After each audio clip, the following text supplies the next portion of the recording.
मोर प्रथम थर पर मु नयागढ़ जाऊँगी काठ देखापी मु तो निर्देश आसी काम करने आ मु तो समर्पण कर हाँ प्रभु कार्य सुचारू रूपे हो किसी असुविधा न होई महाप्रभुर कार्य जमी सुचारू रूपे संपादन हम से मु महाप्रभु निकट में समर्पण भाव हो आज मोर गंतव्यस्थल को यात्रा करुँच बड़मूल ठाकुराणी ग्रस्त बाहरचु काली आम पूजा अर्चना हाँपाई आम जीवु नयागढ़ आज रही काली बड़मूल ठाकुराणी पाक जाई पूजा अर्चना करमर माल महाद पतनी माँ जाऊँगी से पूजा अर्चना करी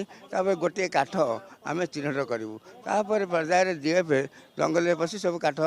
काटिक आमको देखले मझे गोटे ये पर्यायर आम जा काठरा चयन करूँ कौटा कटक जीव कौटा पुरी की आसो चयन कर फेर